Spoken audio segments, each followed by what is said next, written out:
Ça fait un petit moment qu'il y a un sujet qui m'interpelle. Et après en avoir discuté avec certaines personnes, je me suis dit que ce serait bien que je m'y attarde. Et puis l'actualité fait que ça m'a convaincu du choix que j'avais pris. C'est la souffrance. Donc c'est pas forcément un sujet très emballant, mais on y retire énormément de choses. Alors c'est l'histoire d'un missionnaire, je l'avais déjà raconté, mais toujours raconté à nouveau. C'est un missionnaire anglais qui se trouve devant ses étudiants et qui leur pose cette question: selon vous, quelle est la vallée au monde la plus longue, la plus étendue? Alors certains répondent, écoutez, il y a la vallée du Mississippi, aux États-Unis. D'autres répondent, écoutez, professeur, il y a la vallée du Gange, en Inde, qui est une grande vallée. Et puis d'autres disent, oui, mais il y a aussi la vallée du Yangtze, en Chine. Toutes des grandes vallées qui traversent des montagnes, des centaines et des centaines de kilomètres. Et le professeur de dire, non, c'est aucune de ce que vous m'avez cité. La plus grande vallée au monde, c'est la vallée... Non, c'est pas la vallée de la mort. On va dans le psaume 84. On va le trouver. Psaume 84, verset 6, si vous voulez bien. Je sais que celle que l'on cite le plus souvent, c'est la vallée de la mort, mais je vous propose quand même quelque chose de moins morbide que la vallée de la mort. Psaume 84, verset 6. Et je vais lire: heureux ceux qui placent en toi leur appui, ils trouvent dans leur cœur des chemins tout tracés lorsqu'ils traversent la vallée de Baka. Voilà. Baka en hébreu veut dire larmes, pleurs. Et je pense qu'ici, aucune personne ne peut dire qu'elle n'a jamais traversé la vallée des larmes. C'est la seule vallée que nous traversons tôt ou tard, au moins une fois dans notre vie. La vallée des pleurs, la vallée des larmes. L'Écriture parle beaucoup de la souffrance. Et je devrais dire, et je ne vais pas m'improviser psychologue, des souffrances, parce qu'elles sont multiples et elles ont plusieurs causes, plusieurs origines, plusieurs formes. Souffrance physique et souffrance morale. Alors on essaie de la comprendre. Les humains, on essaie de la calmer, on essaie de l'endiguer, on essaie de l'éviter, mais malheureusement, elle ne s'évite pas. Cette souffrance, eh bien, elle déferle sur le monde, évidemment, chaque jour, elle vient de partout, toujours plus intense, toujours plus présente, toujours plus variée. Et la philosophie humaine et les religions non chrétiennes cherchent donc justement en l'homme les forces de résister à cette souffrance en la contournant ou alors en se repliant sur soi-même pour devenir finalement plus fort, pour résister davantage. C'est tout le contraire avec le christianisme. Rien à voir. Jésus-Christ, vous le savez, n'a pas été exempt de souffrance. Il n'a pas cherché à l'éviter. Il l'a affronté, il l'a assumé, la souffrance, les souffrances, pour finalement en sortir victorieux et sans compromis. Il n'a pas fui cette souffrance, et la Bible parle d'ailleurs de la malédiction de la souffrance qui a suivi la désobéissance. Et là, on se replonge évidemment en Éden. Avez-vous remarqué, ça me touche, personnel, enfin, ça me touche. Regardez ce qu'il est écrit en Apocalypse 21, verset 4. En Apocalypse 21, verset 4. La première chose que le Christ fera lorsque nous serons sur la nouvelle terre, la première chose qu'il fera, il essuiera toute larme. Et ce n'est donc absolument pas un hasard si la première chose que Christ a l'intention de faire, c'est d'essuyer toute larme. Le deuil vient après, mais la première chose qu'il veut faire, c'est, avec son doigt, c'est essuyer toutes nos larmes. Parce que quelqu'un qui souffre, c'est une souffrance immense pour Christ. Donc on sait très bien que sur la nouvelle terre, nous ne souffrirons plus, mais la première chose qu'il veut faire, c'est vraiment plus que symbolique, essuyer nos larmes. Alors il y a deux affirmations dans la Bible qui peuvent quand même nous intriguer. Il faut être honnête, c'est 1 Pierre 2, verset 20. Je vais le lire pour gagner du temps, vous pouvez le retenir. 1 Pierre 2, verset 20. « Si tout en faisant le bien, vous supportez la souffrance, c'est une grâce devant Dieu. En effet, c'est à cela que vous avez été appelés. » Et Jacques nous exhorte à considérer comme un sujet de joie parfaite, Jacques dit, sujet de joie parfaite, les diverses épreuves auxquelles nous sommes exposés. Oh, est-ce que c'est sérieux de la part de Jacques et de Pierre de nous dire ça? Une souffrance, c'est une grâce, et nous sommes appelés, quoi? À faire un sujet de joie parfait. Dur. Mais c'est justement parce qu'il est difficile d'accepter facilement ce qu'on ne comprend pas. Déjà, ce qu'on comprend, on n'a pas envie de l'assumer, mais ce qu'on ne comprend pas, on n'a pas envie d'en souffrir. Et pourtant, eh bien, et il arrive, c'est vrai qu'on ne puisse pas toujours expliquer les souffrances, mais il faut accepter l'idée que Dieu, eh bien, parfaitement sage, nous conduit sur ce chemin pour nous former et nous préparer à autre chose que cette vie. Encore une fois, je ne m'improvise pas comme psychologue, je n'ai pas de réponse, je ne donne pas de leçons, j'essaie simplement de comprendre, parce que je trouve qu'il y a beaucoup de souffrance. Et moi aussi, ça m'interpelle.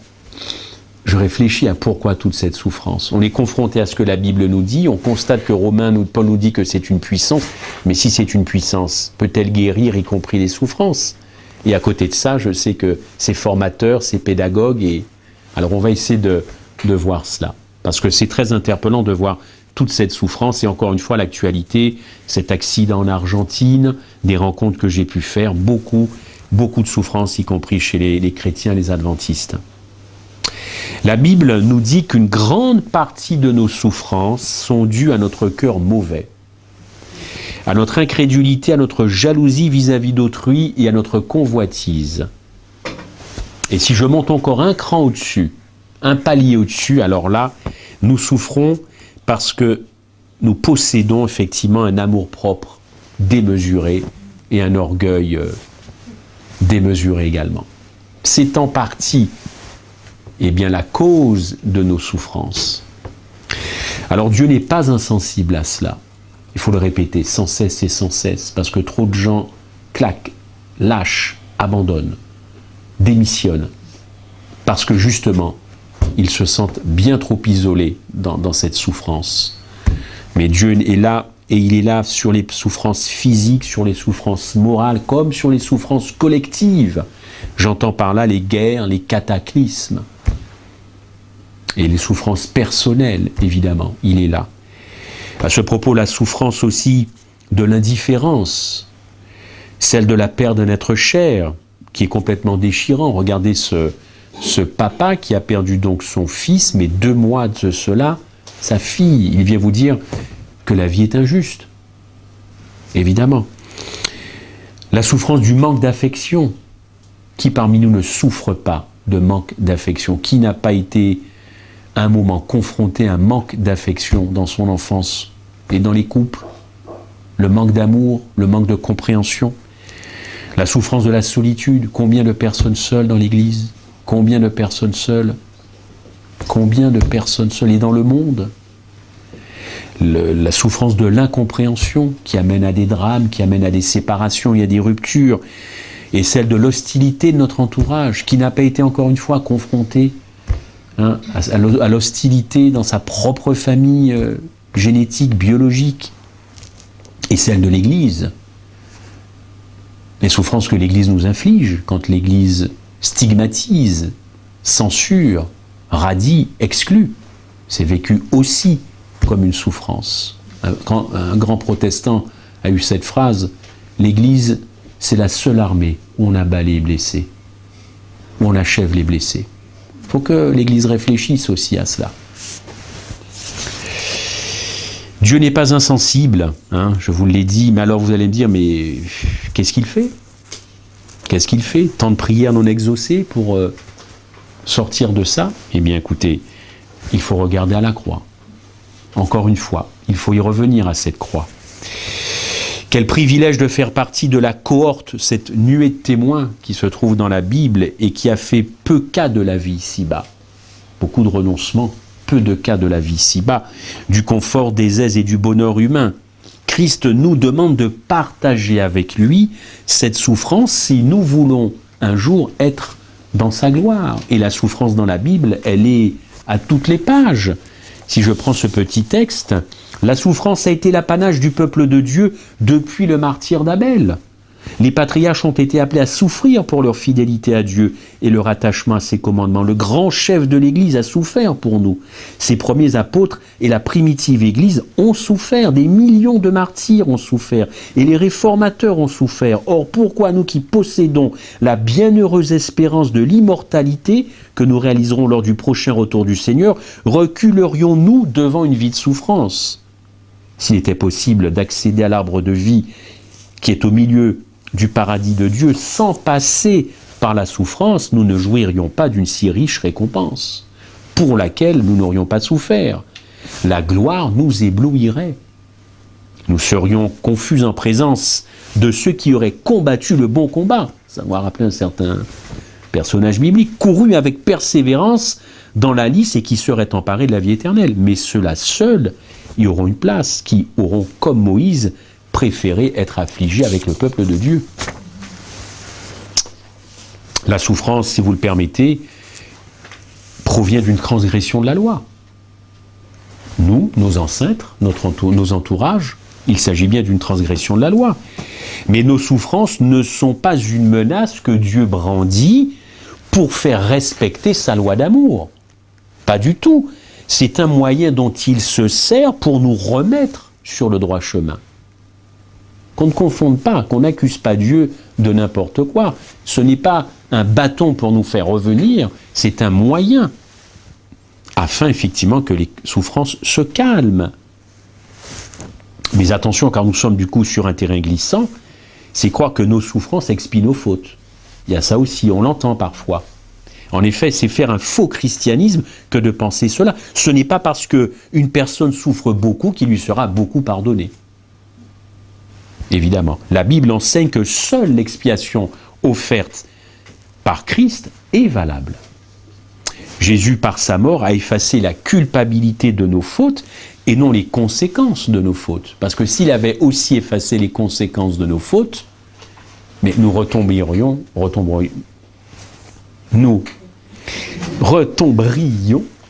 eh bien, dans les mêmes erreurs. Pas facile parfois la langue française. Hein.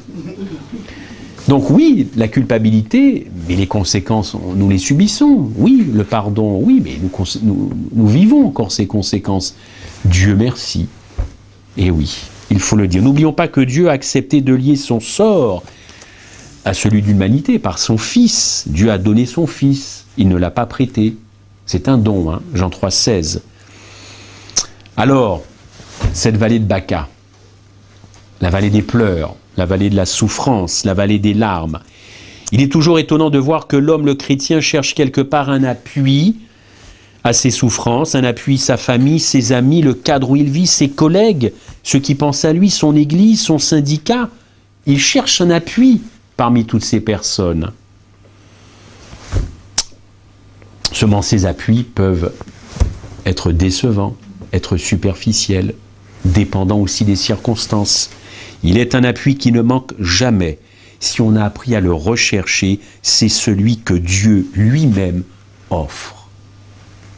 Mais le chrétien, parfois, répugne à chercher cet appui divin parce que ce même chrétien cherche un secours plus visible, plus immédiat, mais ô combien aléatoire. Seuls ceux qui ont appris à se reposer sur le Seigneur, à placer en lui leur appui, trouveront dans leur cœur des propres réponses à leur souffrance.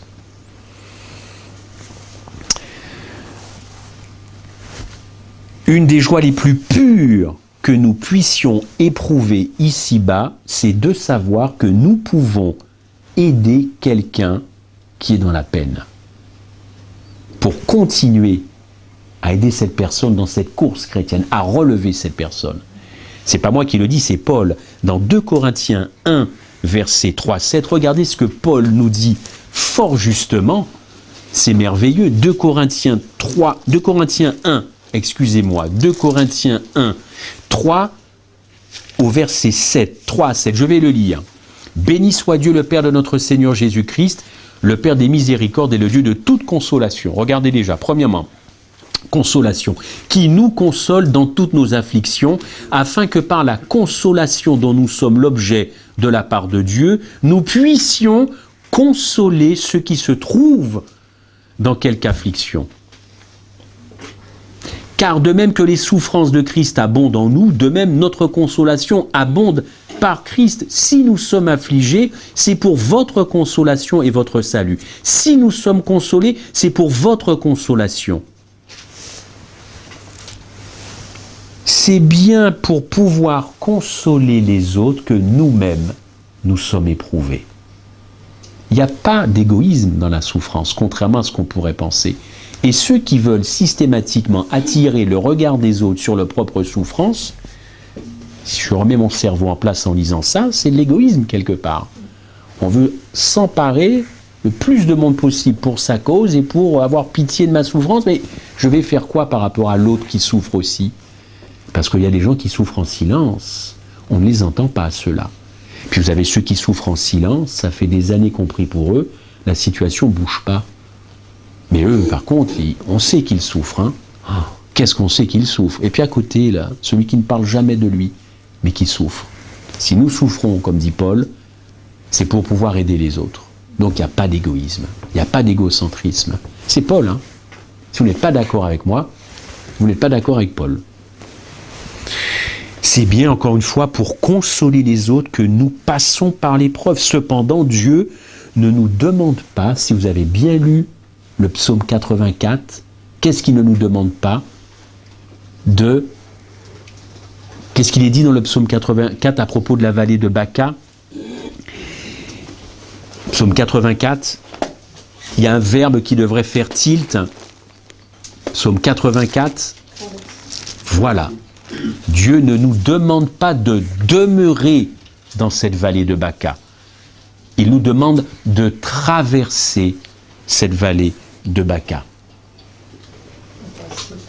Psaume 84 parle d'une traversée, certes, plus ou moins longue pour certains, évidemment, plus ou moins longue, mais c'est une traversée. C'est bon à savoir ça. Dieu nous accompagne dans la souffrance, mais il veut aussi nous en sortir de cette souffrance. Tout dépend de notre réticence et de notre lenteur à comprendre l'utilité de cette souffrance. Je sais que ce n'est pas évident de parler d'utilité de souffrance. Évidemment, on est sur un terrain très, très sensible, mais il faut essayer de comprendre qu'est-ce que la Bible a à nous dire sur la souffrance. Et la réaction à notre souffrance constitue un test pour notre vrai caractère.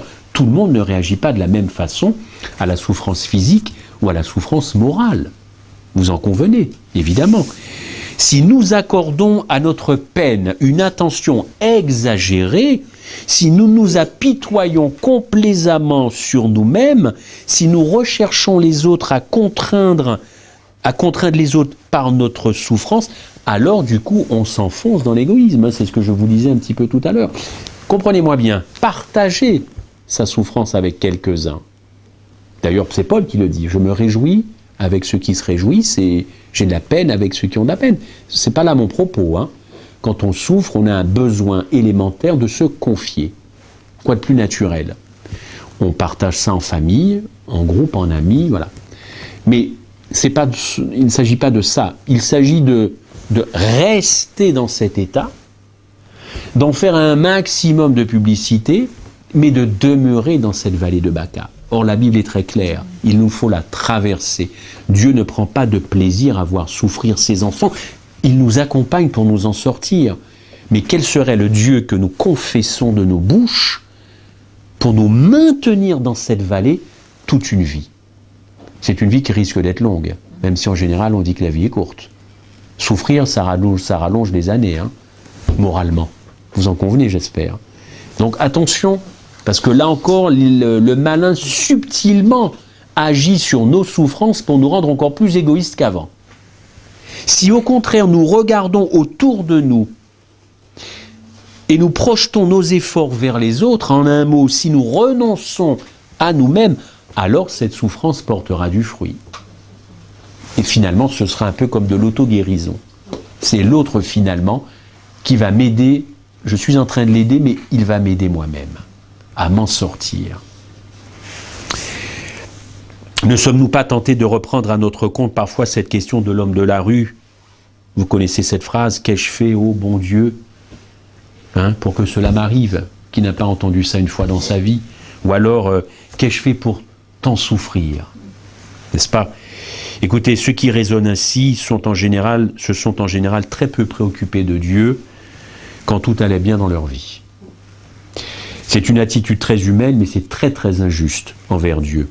Si en revanche nous cherchions à compter les bienfaits de Dieu, ça doit vous rappeler peut-être le titre d'un cantique, n'est-ce pas? Eh oui, eh bien alors là, si on répertorie les avantages que Dieu nous donne alors que nous ne méritons pas, je peux vous assurer que même s'il ne fait pas beau, il fera beau dans le cœur et dans la tête.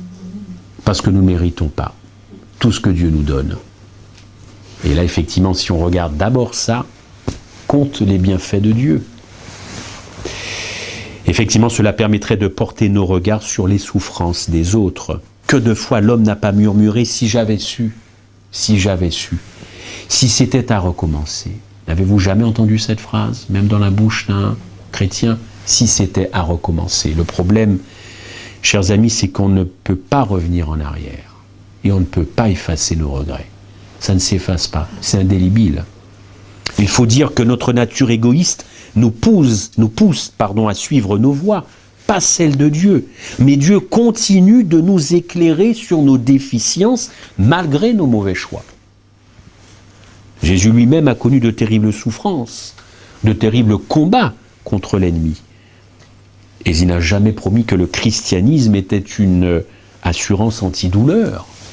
Vous le savez très bien, ou anti-malheur. Qu'est-ce que c'est dur quand quelqu'un lâche la main de Dieu simplement parce qu'autour de lui, un être cher a disparu. Double peine pour Dieu. Double peine, quel égoïsme! Mais quel égoïsme! N'avez-vous jamais rencontré quelqu'un qui dit « Moi, c'est terminé, mon fils est mort, ma femme est morte ». Double peine pour Dieu. La peine de voir quelqu'un mourir, et la double peine, c'est que le croyant lui lâche la main. Double peine. Chers amis, on se concentre trop sur nos souffrances et les souffrances de Dieu. Qui en parle? On prêche, on parle des souffrances de Dieu. C'est du H24, hein. Ce Dieu qui ne dort ni ne sommeille. C'est tout le temps sa souffrance à lui. Quand nous dormons, lui il ne dort pas. Donc il voit l'état de la terre. Quand un proche meurt, on a du mal à trouver le sommeil, mais après ça revient. Pourquoi Dieu, lui, il dort pas, il voit ça. Quand Dieu appelait Saul de Tarse, ce n'était pas pour lui montrer toutes les puissances qu'il avait en réserve pour Saul, mais bien tout ce qu'il serait à souffrir pour son nom, pour le nom de Jésus. Vous imaginez, sur le chemin de Damas, Dieu qui montre toute la liste de ce que Paul va souffrir après. Tout le listing de... Dieu n'aime pas voir souffrir ses enfants, mais quand il doit permettre que ceux-ci passent par cette école, il accompagne pas à pas. Il accompagne pas à pas. Dieu ne favorise pas celui qui le sert plus que les autres. Encore peut-être une idée à tordre le cou. Parce que où alors serait l'équité et la justice de Dieu? Et si c'était le cas, le premier à réagir, ce serait le diable. Il courrait vite, il irait dire à Jésus, dis donc, comme pour Job, Est-ce qu'il ne t'aime pas d'un amour désintéressé? Hop. Non, Dieu aime tout autant celui qui le sert que celui qui ne le sert pas. Nous n'avons pas une position supérieure aux mécréants, aux païens ou athées. Dieu est amour, il est agapé. C'est pas un agapé plus ou moins pour les autres. Et non. La condition humaine n'a pas été épargnée à Jésus, elle ne l'est pas aux hommes, évidemment, vous en conviendrez, mais nous ne sommes pas abandonnés à notre sort. Pour ceux qui auront le temps, Jésus-Christ, page 479 de Madame White, elle en parle. Et il serait difficile de conclure sans parler du pardon. Difficile de parler de la souffrance sans parler évidemment du pardon. On éliminerait beaucoup de souffrances morales si on apprenait à pardonner à ceux qui semblent nous avoir offensés. Si nous voulons trouver ou retrouver un vrai pardon, la vraie notion du pardon, encore une fois, il faut regarder à Jésus-Christ.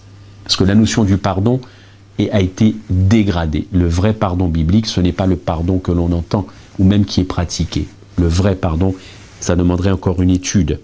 Trahi, abandonné, Jésus a vécu seul la tragédie de Golgotha. Lâché par ses disciples en Gethsémani. 3 fois, il dormait. Si quelqu'un éprouvait une solitude, c'est bien lui. Mais à sa résurrection, quand Jésus a donné rendez-vous aux disciples, quels ont été les premiers mots? Est-ce que ça a été des reproches? Pas du tout. Jésus avait fait table rase du passé. Il aurait pu éventuellement dire, bon, avec beaucoup de tact quand même, vous ne m'avez pas épargné quelques souffrances? Eh bien non, pas un mot de reproche, rien quand il les a retrouvés, rien du tout. Au contraire, de l'encouragement. Ça, c'est une leçon pour nous. Alors que propose l'Évangile? Vous connaissez mieux cette phrase que moi, si quelqu'un veut venir à moi, qu'il renonce à lui-même, qu'il se charge et qu'il prenne sa croix. Difficile d'accepter cette invitation. Encore une fois, on veut bien la couronne, mais sans les épines. Bien sûr. C'est plus pratique et plus simple. Nous nous rebellons à cette invitation, parce que c'est notre vieil homme qui parle, notre orgueil, et c'est pourtant la seule solution. Le remède à la souffrance, un des remèdes pourrait commencer d'abord par une prise de conscience de notre état, de notre misère morale et physique. Le diagnostic de Dieu sur l'Église, c'est la Odyssée. Moi, je suis frappé. On dit que Dieu, c'est le grand médecin. On entend ça. Quand le grand médecin nous donne son diagnostic avec l'ordonnance qui va avec, on ne veut pas de l'ordonnance et on ne veut pas du diagnostic. Alors, c'est le grand médecin ou c'est pas le grand médecin? Quand on va chez un médecin, on conteste rarement le diagnostic. Vous connaissez quelqu'un qui repart et qui prend l'ordonnance et qui dit non, c'est une très mauvaise ordonnance, on va aller refaire vos études. Vous avez déjà vu ça, vous? On discute pas avec le médecin, surtout si c'est son médecin de famille qu'on connaît depuis 30 ans. Pas en face. On va pas se fâcher, pas en face. Et là, on a le grand médecin qui donne la grande et très bonne ordonnance et le très bon diagnostic. Tu es pauvre, misérable. Et on ne veut pas de cette ordonnance. Arrêtons de dire que c'est le grand médecin dans ce cas-là. Arrêtons, il faut être honnête avec le Christ.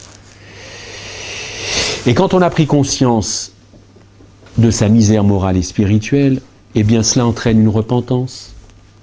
Évidemment, un changement de vie, un changement de mentalité. C'est ce chemin sur lequel Christ nous accompagne. Nous offensons Dieu par notre comportement, souvent, très souvent, par notre incrédulité face à sa parole, par nos doutes malgré son amour immense, par nos craintes malgré ses promesses.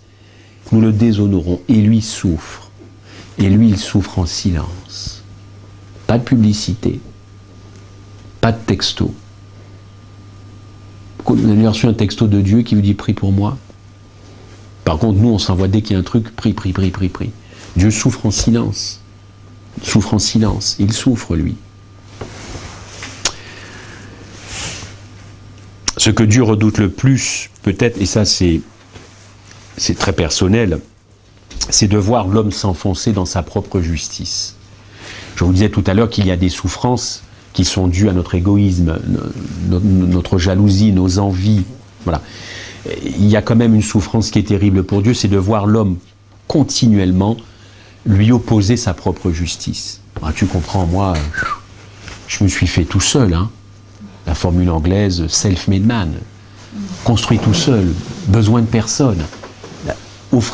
Donner cette propre justice à Christ, effectivement, c'est une énorme souffrance pour lui. Parce qu'il n'y a que sa propre justice qui compte.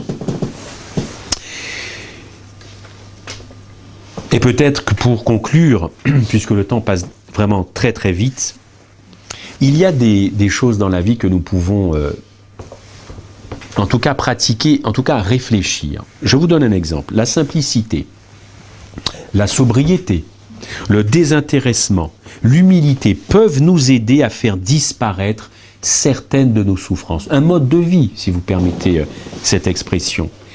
Et je vais vous lire quelque chose sur l'humilité que moi, personnellement, je n'avais jamais lu. Alors, je voudrais partager ça avec vous et ce sera la conclusion sur ce thème. Être humble,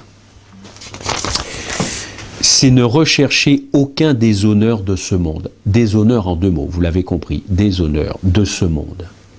C'est s'efforcer de passer inaperçu, se tenir au dernier rang.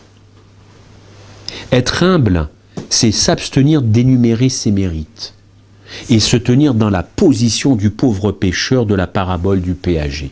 Être humble, c'est accomplir son devoir sans esprit de récompense. C'est aider les plus faibles, les ingrats, les pauvres, en un mot, tous les gens qui sont incapables de vous faire valoir. C'est ça l'humilité, ne pas rechercher la récompense. Incapable de vous faire valoir, de vous le rendre ou de vous remercier. Être humble, c'est veiller à se contenter des choses les plus simples en ce qui concerne le confort, la nourriture ou la toilette. Être humble, c'est se refuser à poursuivre devant la justice des hommes ceux qui vous injurient, vous calomnient, vous volent ou vous persécutent. Ne pas chercher à se venger soi-même, conformément à la parole de Dieu, mais laisser agir la colère divine.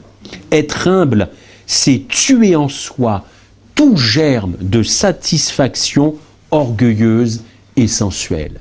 Tuer ce germe de satisfaction orgueilleuse et sensuelle afin d'en arriver, et c'est là le clou, afin d'en arriver à une parfaite indifférence à l'égard des approbations comme des calomnies.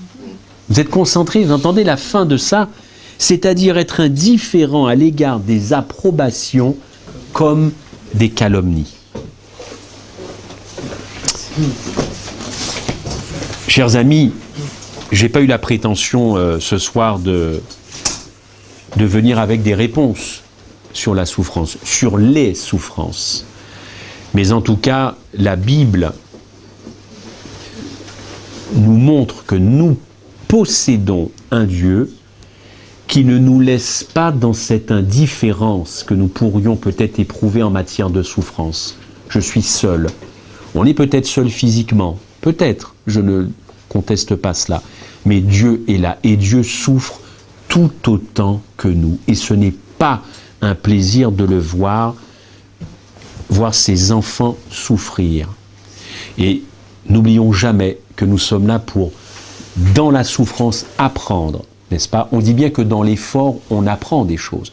Dans la souffrance, je vous mets au défi, il n'y a pas une seule personne qui pourrait me dire qu'elle n'a pas retiré des enseignements de certaines souffrances.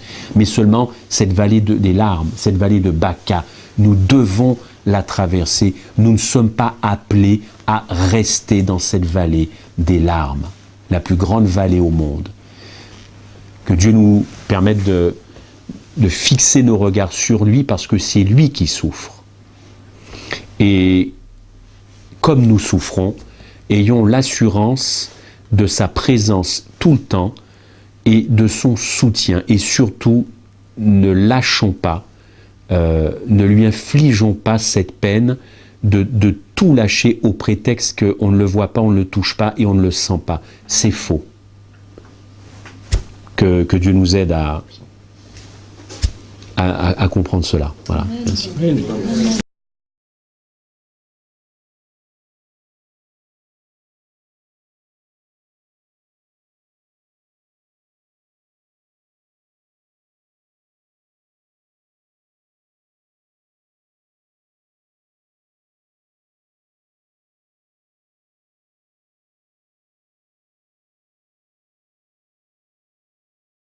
Alors, écoutez bien ce que Dieu a à nous dire ce soir. Homme, mon fils, une fois de plus, je viens te prier aujourd'hui. Rassure-toi, ne t'enfuis pas. Je ne te demanderai aucune promesse si les miennes remplissent ma parole. Je ne t'en demanderai aucune. Tu ne pourras la tenir dans ce monde où tu vis et tu en serais humilié. Tu te sentirais vaincu, peut-être, et moi, j'en aurais de la peine. Homme, mon fils, je t'ai créé libre pour le bonheur et pour être vainqueur. C'est pourquoi si moi je t'ai donné tout ce que j'avais de plus précieux, de plus cher, je ne veux rien exiger de toi. Mais j'accepterai avec joie ce que tu voudras bien me donner. Ce que tu as en propre, bien à toi, je veux dire ton cœur, ta volonté. Sache, homme, mon fils, que je suis un père, jaloux en son amour, persévérant dans sa tendresse, inlassable, qui te poursuit. Pour moi, c'est tout ou rien. Tout que tu accours vers moi spontanément, sans parole, les mains vides, le cœur battant, pour te jeter sur le mien qui t'attend. Rien, une infinité d'œuvres de promesses, faites sincèrement peut-être, mais sans l'essentiel, le cœur. Car lorsque tu m'auras donné ton cœur, mon fils, tu ne diras plus Seigneur, Seigneur, ai-je bien satisfait à tout pour te plaire? Mais avec et moi tu diras, mon Père, que pourrais-je encore faire de plus pour toi, pour augmenter mon bonheur et le tien? Tu ne pourras dire cela et trouver cette joie qu'après avoir contemplé dans ma parole ou en ton âme celui qui s'est offert pour toi et que j'ai consenti à livrer pour vivre à ta place la seconde mort, celle dont on ne revient pas, sans savoir d'avance s'il tiendrait bon, s'il reviendrait. La prière de Dieu. Notre Père qui est dans les cieux, après ce message, tu nous as parlé et tu nous rappelles que depuis que le péché est rentré dans le ciel et qu'il est descendu sur terre, tu souffres, Père éternel. Et que dans ta souffrance, tout le monde pense que parce que tu es Dieu, tu n'as pas de sentiments. Tu ne peux pas verser des larmes. Tu n'as pas de sentiments de colère, de révolte. Et pourtant, toute la Bible en parle de ta souffrance.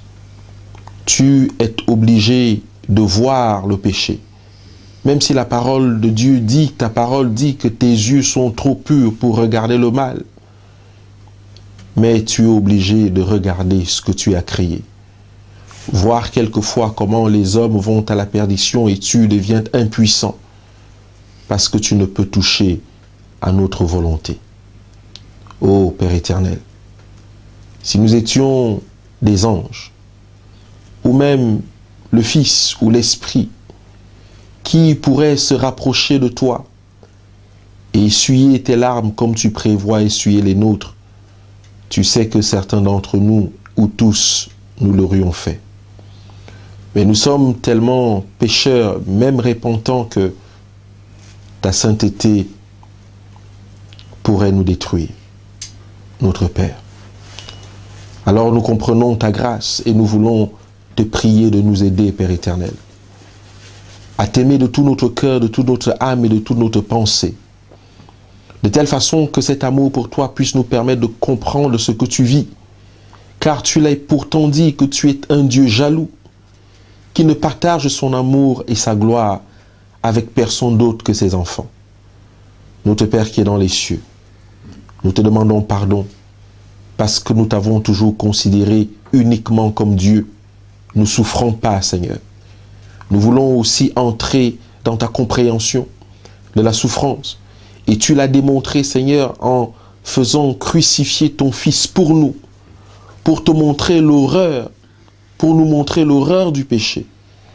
Mais jusque-là, les cœurs n'ont pas encore été totalement sensibilisés. Que ce soit ceux de l'intérieur, que ce soit ceux de l'extérieur. Mais entre-temps, nous souffrons toujours. Voilà pourquoi ce soir, Au-delà de cette compréhension, nous venons quand même, alors que tu souffres et que nous souffrons aussi, déposer nos souffrances une fois de plus à tes pieds. Nos douleurs, Seigneur, nos incompréhensions, les réponses que nous attendons encore de toi. Nous te demandons, Père éternel, d'éclairer nos vies et de repousser, Seigneur, tous les anges et l'ennemi qui nous entourent et qui jettent, Seigneur, dans nos vies, Seigneur, un sentiment de culpabilité, un sentiment, Seigneur, d'être abandonné par toi, un sentiment de ne pouvoir arriver à rien du tout, Père. Nous voulons condamner ces choses et dire que tu es vainqueur, tu as souffert et tu es notre Dieu et nous te glorifions pour cela. Alors que bientôt nous allons partir d'ici, que nous allons aller à la deuxième partie, nous te prions de nous remplir de ton esprit pour qu'au travers de ce message de la santé, que nous comprenons aussi combien de fois tu souffres parce que peut-être nous mourrons trop vite, parce que nous avons désobéi aux lois de la santé. Notre Père, nous voici devant ta face et nous te prions vraiment de nous aider à comprendre ta parole, à l'aimer et à la mettre en pratique. Libère-nous, Seigneur, de nos fardeaux, s'il te plaît. Libère-nous pour que nous soyons des hommes et des femmes qui représentent l'ange d'Apocalypse 18. Libère nos vies, Seigneur, libère les pressions. Libère, Seigneur, tout ce qu'on a fait et dit contre nos vies. Libère-nous de toutes les accusations de l'ennemi, Seigneur. Car il est écrit qu'il n'y a plus de condamnation pour ceux qui sont en Jésus-Christ. Libère-nous de toute culpabilité, Seigneur. Oui, nous sommes coupables. Aussi vrai que Pierre l'était lorsqu'il t'a régné. Aussi vrai que Judas l'était, Seigneur, lorsqu'il s'est pendu. Père, libère tes enfants, s'il te plaît. Libère-nous, Seigneur, de la nourriture, de la convoitise des yeux, de la chair, de l'amour du monde. Libère-nous de l'orgueil, Seigneur.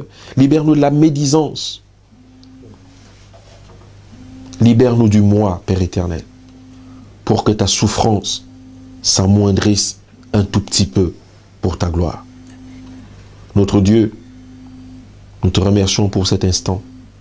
Nous te prions de bénir ce groupe de prière et de nous aider à avancer de plus en plus dans la compréhension de la parole et la mise en pratique de celle-ci par ton autorité. Que la gloire te soit rendue au nom puissant de Jésus-Christ. Nous t'avons prié. Amen. Amen. Amen.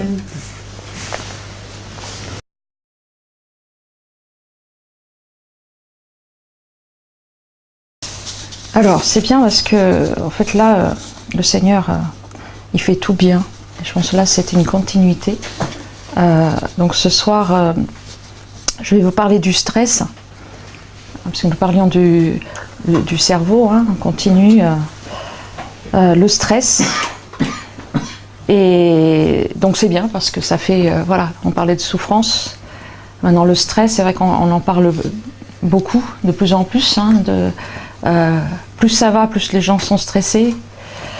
Et ce qui ça ne m'étonne pas, mais ce qui devrait nous attrister, c'est que le peuple de Dieu, les enfants de Dieu, souffrent autant du stress que souffrent ceux qui ne connaissent pas le Seigneur. Alors, est-ce normal? Non. Enfin, autant que les autres, je dirais non. On va essayer de comprendre, en fait, le stress. Évidemment, je ne suis pas une spécialiste, hein, je vais essayer de vous transmettre ce que j'ai pu comprendre. Juste, avant de commencer, je lirai Proverbe 17, 22. Oh, si vous voulez le prendre, sinon vous le notez. Un cœur joyeux est un bon remède, mais un esprit abattu dessèche les eaux. Donc c'est vrai que, évidemment, l'idéal, le Seigneur, il voudrait que nous soyons en bonne santé. Il voudrait que nos os soient suffisamment solides pour que nous puissions surtout le servir plus que jamais en cette période de la fin. Donc ce qu'il souhaiterait, c'est vraiment que notre cœur soit joyeux. Mais nous pouvons, hein, comme on l'a vu, nous pouvons souffrir, cette souffrance, qu'elle n'arrive pas au point que nous soyons dans une telle situation que nous serons dans l'impossibilité de servir le Seigneur. Alors, qu'est-ce que le stress? Alors, donc il y a une définition qui dit, alors le stress est un état qui survient lorsqu'un stimulus, appelé stresseur, fait réagir de façon non spécifique l'organisme. Cette réponse donc s'appelle le stress. Alors mécaniquement, le stress serait la mesure de la tension et usure auquel va être exposé un matériel, donc par exemple une corde, un câble, et sa capacité à revenir à sa position sans subir de modifications dans sa structure. Ça a l'air un petit peu compliqué comme définition, mais en tout cas, si je prends par exemple une corde ou même un élastique qui est normalement suffisamment fort, donc le stress, donc c'est quand je vais tirer dessus, le stress est justement cette tension et l'usure auquel le matériel, donc l'élastique, va être exposé. Mais aussi sa capacité de revenir en fait dans son état sans avoir subi de modification. Donc mon stress, alors il y a le stress qui est nécessaire, il y a normal que nous ayons du stress. Donc le stress nécessaire et bien appliqué, enfin on va dire bien géré sur le corps humain, ce serait qu'à un moment donné j'ai un événement, il y a quelque chose qui se passe, j'ai le stress, ça va m'aider à mettre dans une position pour résister, mais le but c'est de revenir sans avoir, voilà, l'état initial, sans avoir subi de dégâts. Et je prends même cette image pour dire que très souvent, spirituellement parlant, j'ai une main tendue vers Dieu, et j'ai cette main qui s'évertue à tenir le monde matériel et toutes les préoccupations, et en fait je suis tirée d'un côté et de l'autre. Est-ce qu'à un moment donné je vais résister? Je risque même d'être écartelée. Vous voyez cette image-là, et très souvent c'est ce qui arrive, je suis là, je veux tenir Dieu et en même temps je veux tenir le monde et mes petites affaires, et je suis écartelée. Alors ce qui se passe en fait, juste rapidement pour vous expliquer, c'est vrai que le stress c'est quoi? C'est mon œil perçoit quelque chose, ou je ne sais pas, mon oreille, j'ai entendu quelque chose, un événement, j'ai vu un accident, donc je suis bien programmée pour avoir une capacité de réagir à cet événement. Donc en fait mon cerveau reçoit l'information de ce que lui transmet mon œil, par exemple, et transmet donc dans mon cerveau, il y a tout un tas de processus qui se met en fonctionnement pour générer des stimulations d'hormones qui vont me donner la capacité d'agir par rapport à cet événement. Ou pareil, si je suis, c'est très simple, on utilise beaucoup cette image-là, je suis dans la rue, je vois un animal sauvage en face de moi. Le stress, il doit m'aider justement positivement à réagir pour, qu'est-ce que je dois faire? Courir très vite. Donc avoir une force que je n'ai pas d'habitude.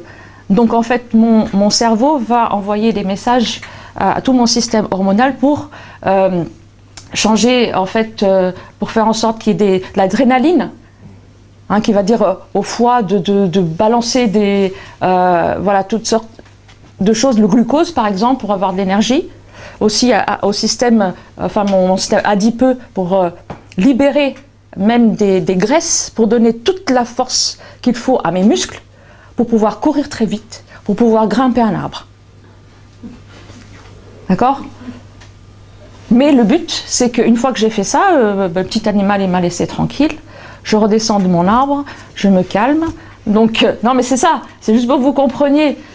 Là, mon cœur, il s'est mis à accélérer très vite pour envoyer un maximum de sang dans tout ce qu'en fait, les parties de mon corps qui étaient nécessaires pour la fuite. Vous voyez? Par contre, tout le reste a été mis au ralenti. Ma digestion, tout ce qui n'était pas nécessaire pour que je puisse fuir ou me mettre à l'abri. Et normalement, ça doit revenir, et ça, c'est aussi notre système qu'on appelle le système nerveux autonome, où il y a le système sympathique qui donne de l'énergie et le système parasympathique qui est là pour calmer. Donc il va se mettre au repos et va en fait faire ce qu'il a à faire tout seul sans que je m'en préoccupe. Mais le souci, vous voyez, c'est que actuellement, nous avons beaucoup trop d'événements stressants, beaucoup trop de choses à affronter qui font que mon organisme, en fait, mon cerveau est continuellement en train d'envoyer des signaux à mon système hormonal pour générer des choses, pour me donner la force pour courir, etc. Et tout le reste est mis au ralenti. Mais en plus, le problème, c'est que mon système ne se remet pas au repos pour récupérer.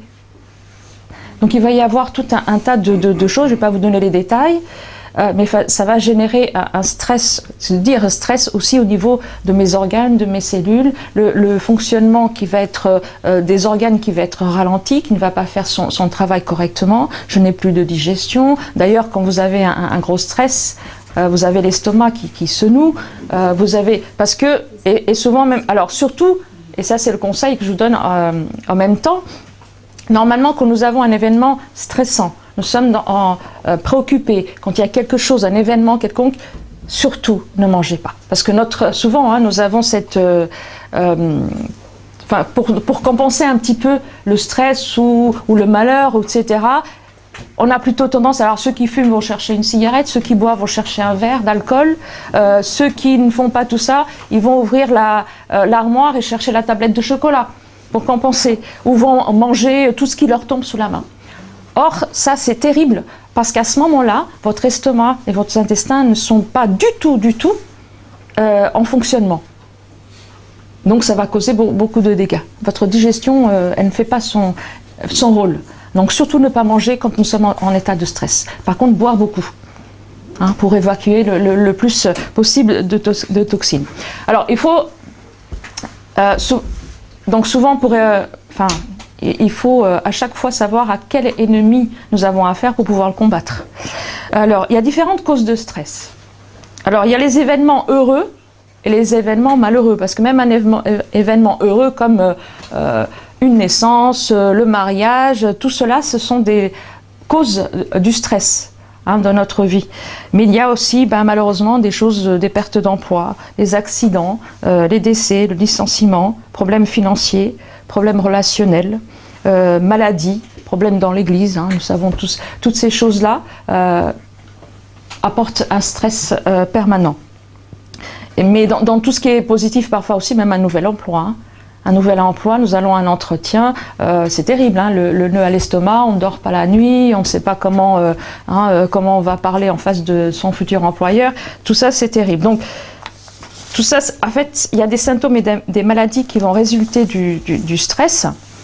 Hypertension artérielle, donc ulcère à l'estomac, colite, oppression thoracique, difficulté de concentration, anxiété, névrose, instabilité, difficulté de communication, agressivité, refus de la différence, divorce, égocentrisme, et souvent ça aboutit à une dépression grave. Et le stress, parce que souvent on minimise un peu le stress, on dit le stress, mais le stress emmène à tout cela jusqu'à la dépression et parfois jusqu'au suicide. Parce que l'organisme, il a épuisé toutes ses réserves, toutes ses énergies à lutter là-dessus. Il ne revient jamais à son état normal. Alors que faire? Alors déjà, on va comprendre, parce que on aime beaucoup normalement des choses visuelles, ça nous parle, c'est des schémas tout simples que je vais vous montrer. En fait, il y a les 4 dimensions de la vie qui sont indispensables en fait à la santé. Donc je montre ceci. C'est très simplifié. Donc ici vous avez donc la santé. Et donc les 4 dimensions de la vie indispensables pour cette bonne santé, pour cet équilibre. Donc il y a la dimension spirituelle, sociale, physique et psychique. Okay. Donc ça peut se voir plus comme ça par un cube. Vous voyez un équilibre? Un cube qui se maintient en équilibre. Donc en fait la santé est l'équilibre dans ces 4 dimensions. Après là j'ai refait et j'ai mis le spirituel en bas. Dieu évidemment il est au-dessus de tout ceci, parce que si Dieu n'est pas au centre, si Dieu n'est pas, en fait si c'est pas lui qui gère le physique, le moral, le social, c'est fini. Donc le principal, c'est pour ça que je l'ai mis là. Pourquoi? Parce que c'est le support. D'accord? C'est la racine. Mais si vous enlevez, surtout celui-ci, mais ou quel autre, hein, de l'état physique par la santé, le social, le relationnel, le psychique, et ben votre vie, elle va être bancale. Elle va être bancale. Bon, ça, c'est tout simplement, c'est le cube. Hein. Ça dépend comment vous... Voilà. En fait, il est bancal. Et souvent, pour que notre vie puisse se maintenir à peu près dans l'équilibre, eh bien, on va y apporter des béquilles. Donc, il y a quelque chose qui va manquer, il y a des béquilles. Alors, ça va être donc les aliments, les drogues, les divertissements aussi, souvent servent de béquilles. Donc, je suis pas bien, je suis stressée, allons-y, me changer les idées. Hein, on va, comme disent les jeunes, s'éclater. Ou j'espère que c'est pas, enfin, c'est peut-être pas forcément notre façon de faire à nous, mais autre chose. Il y a aussi les antidépresseurs, les antioxydotiques, les somnifères, et tout ça, ce sont des béquilles. Mais ça remplace en fait les 4 dimensions indispensables à une bonne santé. Alors, ce qu'il faut, en fait, c'est récupérer l'équilibre. Donc, en fait, c'est abandonnant les béquilles et récupérer toutes ces 4 dimensions. Surtout avec la dimension spirituelle, c'est-à-dire le socle, Dieu, hein, supportant toute chose. Alors, à savoir une chose aussi, et ça c'est important que nous sachions, ce ne sont pas les événements qui nous perturbent, mais l'idée que nous nous en faisons. Si nous réfléchissons là-dessus, nous allons voir les choses autrement. Donc ce ne sont pas les événements qui nous perturbent, très souvent, d'accord, mais l'idée que nous nous en faisons. D'ailleurs, je suis préoccupée parce que demain, j'ai une traite à payer. Je suis préoccupée parce que mon enfant, demain, va partir loin, enfin, peu importe. Alors ce mot-là, préoccupé. Vous voyez, prêt, plus loin, occupé. C'est-à-dire que je suis là aujourd'hui en train de m'occuper de ce qui n'a pas encore eu lieu. Je ne sais même pas comment ça va se passer, mais tout ça, c'est vraiment généré par la peur de l'inconnu, par la peur de ce qui va se passer, alors que je ne sais même pas cet événement. Vous voyez, c'est ça, donc préoccupé. C'est bien trouvé ce mot, hein, d'ailleurs. Et donc souvent le stress, il est généré par la peur.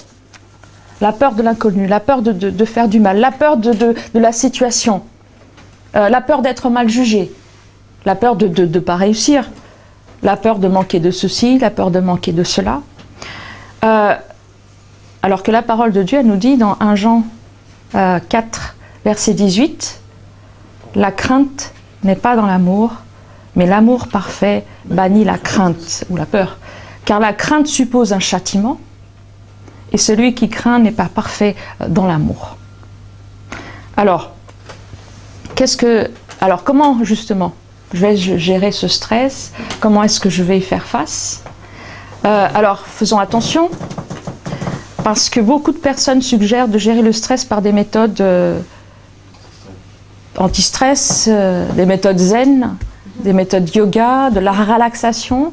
Vous savez, nous rigolons parce que ça, c'est des choses du monde. C'est souvent dirigé par l'ennemi qui dit qu'on trouvera la force en nous et que nous avons la capacité intérieurement de surpasser toute chose et de retrouver une sérénité. La relaxation avec des musiques, d'imaginer en fait que nous sommes à tel endroit, etc. Tout cela, ce n'est que de l'hypnose. Mais malheureusement, dans notre Église, hein, on fait appel à ce genre de choses, hein, relaxation, des choses bien spécifiques qui ne viennent pas du Seigneur, parce que l'apaisement de nos peurs, de nos souffrances, ça ne vient que de Dieu. Il n'y a que lorsque je fais tout ce qu'il faut pour comprendre ce que Dieu veut me dire à travers sa parole, comprendre les souffrances. Tout à l'heure, hein, le frère nous parlait des souffrances. Il n'y a que lorsque je comprendrai tout cela à la lumière de la révélation du Seigneur, que j'obtiendrai l'aide nécessaire pour l'affronter et pour que ça ne me détruise pas. Alors, après, c'est dans la pratique, on dit relativiser. Relativiser, qu'est-ce que cela veut dire? Supprimer les préoccupations inutiles. Parce que nous sommes dans un engrenage de course, nous sommes dans une préoccupation, dans des occupations 24 heures sur 24 pratiquement, au-delà même de ce que Dieu a prévu pour nous. Nous voulons tout faire en même temps, nous n'y arrivons pas. Et nous sommes constamment dans ce stress, je n'ai pas fait ceci, je n'ai pas fait cela, c'est urgent. En plus, on n'arrive même plus à séparer ce qui est urgent de ce qui est important. Donc il faut vraiment demander au Seigneur de nous montrer tout ce qui n'est pas important et nécessaire et indispensable à ma vie pour sa gloire. Et si nous analysons cela dans la prière, le Seigneur va nous montrer des tas de choses. Hein, si nous faisons vraiment une liste du déroulement de notre journée, de notre semaine, de notre mois, nous allons trouver des tas de choses par la grâce de Dieu que nous pouvons mettre de côté ou gérer autrement. Donc il y a une organisation à avoir aussi. Hein.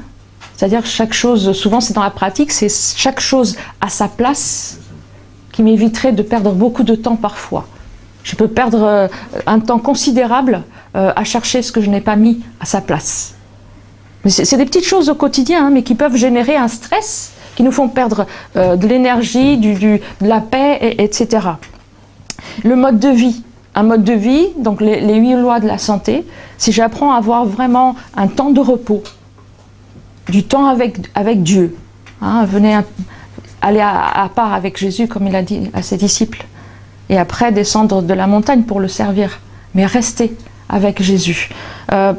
Avoir suffisamment donc de sommeil réparateur, une alimentation saine, toutes ces choses vont m'aider à avoir de l'énergie pour pouvoir affronter les événements qui peuvent être malheureux, parce que nous avons vu tout à l'heure, c'est normal de passer par la vallée des larmes, mais je peux passer par la vallée des larmes en sortant avec beaucoup de joie si je n'ai pas permis, évidemment, à l'ennemi, hein, à travers toutes ces choses, de m'étirer au point que mon organisme, il lâche. Il lâche.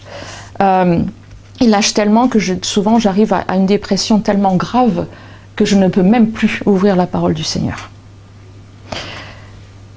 Et de l'aide, chercher de l'aide évidemment. Alors l'aide, c'est vrai que nous avons plutôt tendance, comme on dit, de chercher l'aide auprès de l'être humain, ce qui est normal, hein, pour des êtres humains. Nous sommes des êtres humains sociables, donc le côté social est très très important, mais sachant vraiment à qui nous avons affaire, et quand nous savons vraiment que l'aide principale est le seul valable, mais que celui que nous apporte le Seigneur, hein, nous allons retrouver cet équilibre et cette confiance, hein, en Dieu. Et une chose, alors Ésaïe 30, 15, je vais vous demander de le prendre, Ésaïe 30, 15, qui est très très important. Comment anti-stress.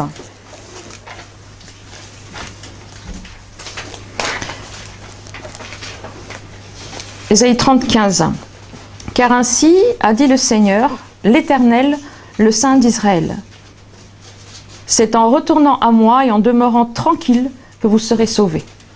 C'est dans le repos et la confiance que sera votre force. Mais vous ne l'avez pas voulu. Le repos et la confiance. Est-ce que je suis consciente en fait que quoi qu'il arrive dans ma vie, le Seigneur il est aux commandes, il est au contrôle, et qu'il ne permettra absolument rien. Mais c'est ça, cette assurance qui est extraordinaire comme anti-stress et anti-dépression. Le Seigneur ne me permettra absolument rien dans ma vie qui ne soit pour mon bien, pour les biens de ceux qui sont autour de moi et pour sa gloire. Donc si je suis assurée de cela, eh ben je suis tranquille, même si ça fait mal à un moment donné. Au milieu de la tempête, comme Jésus, je dors tranquille dans le bateau. Vous imaginez cet anti-stress considérable que nous avons entre les mains, c'est extraordinaire. C'est extraordinaire. Et être au service des autres.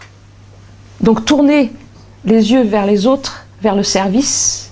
En fait, Jésus qui vit en moi, donc c'est Jésus qui va vivre sa vie en moi. Jésus, jamais il ne se plaignait. Le seul à qui il déversait ses larmes, c'était auprès du Père.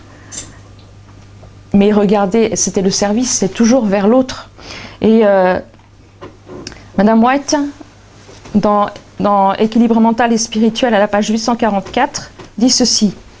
Vous avez hérité d'un tempérament dépressif, donc elle s'adressait à quelqu'un, et vous avez sans cesse besoin de cultiver des sentiments optimistes. Vous avez hérité de votre père et de votre mère un tempérament particulièrement scrupuleux, ce qui arrive. Donc nous avons une hérédité, a tendance à être dépressive, etc. Et de votre mère une propension à rabaisser le moi plutôt qu'à le valoriser. Un mot suffit à vous émouvoir. Et un jugement sévère suffit à créer en vous d'autres sentiments. Si vous étiez placé là où vous auriez conscience d'être, si vous étiez placé là où vous auriez conscience d'aider les autres, si pénible, si fatigant que ce soit, vous feriez tout avec joie. Sinon, vous regretterez de n'avoir rien fait. Donc vous voyez la relation d'aide. Alors évidemment, nous devons faire très attention à tout ce qui est stimulant, qui épuise l'organisme. C'est le coup de fouet. Parce que le stress aussi nous met dans une telle fatigue terrible, et nous avons tendance à aller chercher des choses pour nous donner un coup de fouet. Un stimulant, café et autres, je ne sais pas. Donc qu'est-ce qui va arriver en fait? Ça va être comme un coup de fouet qu'on va donner à un animal qui refuse d'avancer parce qu'il est fatigué. Donc son propriétaire, il a deux solutions. Soit il va continuer à le fouetter pour qu'il donne le maximum, par exemple pour labourer un champ. Bon, maintenant on ne le fait plus avec les chevaux, mais c'est ce qu'on faisait, c'est-à-dire il faut qu'il avance, il est tellement fatigué, il n'arrive plus à avancer. Donc il va avancer, mais il va avancer qu'avec le fouet. C'est le fouet, le coup qui va le stimuler. Et les stimulants, c'est un peu ce que ça fait dans notre organisme. Donc ça va me stimuler, donc je vais avancer. Mais qu'est-ce qui va se passer? À un moment donné, il va tomber, complètement épuisé, il ne donnera plus rien. Il y a l'autre option. Donc le propriétaire, il va lui donner à manger, le faire aller dans son étable, se reposer, et puis le lendemain, il est tout frais, tout dispo pour repartir et être efficace dans son travail. Et avec nous, c'est pareil. Si nous donnons des coups de fouet avec des stimulants pour tenir plus longtemps, nous allons y aller, mais à un moment donné, notre organisme est tellement épuisé que les réserves, c'est fini, il ne donnera plus rien. Donc après, le repos, etc., c'est indispensable. Et d'ailleurs, Madame White dit aussi, l'organisme tout entier est atteint par l'usage des stimulants.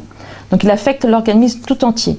Il entraîne un déséquilibre du système nerveux, un mauvais fonctionnement du foie, il altère la circulation du sang, la peau devient blême et semble privée de vie.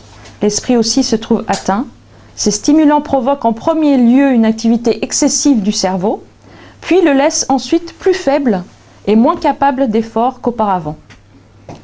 Il en résulte un état dépressif qui affecte non seulement l'esprit et le corps, mais encore le sens moral.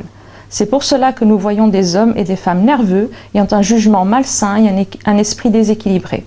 Ils sont souvent peu réfléchis, impatients, prompts à critiquer, doués d'une vue grossissante pour les défauts des autres, mais entièrement incapables de discerner les leurs. Ça, c'est sous l'effet des stimulants. Je tiens à le dire par rapport aux stimulants, parce qu'il y a énormément, malheureusement, même de nos frères et sœurs dans l'Église qui savent que le café est mauvais, mais c'est ça qui les tient éveillés pendant leur travail, etc. Et elle dit également que nos prédicateurs et nos colporteurs évangélistes marchent sous la bannière d'une tempérance totale. N'éprouvez jamais de honte à dire « non merci, je ne mange pas de viande » par exemple. J'ai de bonnes raisons de ne pas consommer la chair d'animaux morts. Si l'on vous offre du thé, refusez-le.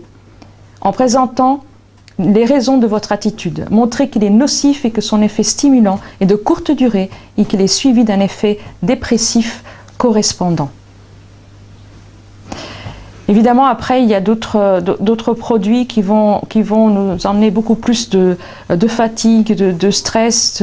Donc, évidemment, il y a le sucre, il y a l'aspartame, il y a toutes ces choses qui sont mises aussi dans la nourriture maintenant de plus en plus, qui créent une dépendance, qui épuise l'organisme d'une telle façon qu'à un moment donné, tout lâche. Tout lâche. Eh bien, en fait, vraiment, je souhaite que, déjà pour moi, et pour vous, c'est que la joie de servir le Seigneur nous gardera de tout problème de stress et de problèmes de santé. Nous avons besoin de sa sagesse, surtout parce que même dans notre désir de le servir, nous accumulons des choses parfois qui font qu'à un moment donné, nous épuisons tellement nos forces, mais comme ça nous ne le servirons plus le Seigneur. Donc il faut vraiment demander qu'il nous donne toute la sagesse qu'il nous faut pour être équilibré dans notre vie par sa grâce, et que si il faut aller au-delà de nos capacités, que ce soit lui qui le décide, mais pas nous. Parce qu'il se peut, hein. Il se peut que pour des besoins urgents, que nous soyons obligés de rester toute une nuit éveillés pour secourir les autres, mais ça c'est le Seigneur qui nous mettra dans ces conditions-là. Mais ne le faisons pas pour notre propre... parce que nous avons une mauvaise organisation, parce que nous sommes mal équilibrés, etc. Vous voyez ? Parce que quand c'est selon le Seigneur, c'est lui qui donnera la force d'y arriver. Mais si c'est l'humain, parce que mal organisé, parce que n'ayant pas été suffisamment attentif aux instructions du Seigneur, je désobéis, hein, je n'arrive pas à aller me coucher alors que je n'ai plus rien à faire. J'ai toujours des choses à faire. Hein, mais plutôt que de rester devant sa télé ou parler de choses et d'autres, allons nous reposer. C'est des choses comme ça. Et je terminerai par cette parole dans Christ triomphant, la page 241, donc Madame White. Les amis de la vérité honoreront celui qui est l'alpha et l'oméga de leur foi. Christ témoignera qu'il est le médecin restaurant aussi bien le corps que l'âme. Les ouvriers de Dieu porteront un joug et attelleront leur âme, leur corps et leur esprit au Christ, afin d'être en parfaite symbiose avec leur maître. La volonté des hommes, des femmes et des enfants doit être exhortée pour coopérer avec Dieu. Et là, j'aime bien cette phrase. La mélodie de la joie spirituelle et de la santé physique se révélera, exaltant cette grâce unique conférée par notre Seigneur Jésus à tout être ouvert à sa parole. Amen. Amen.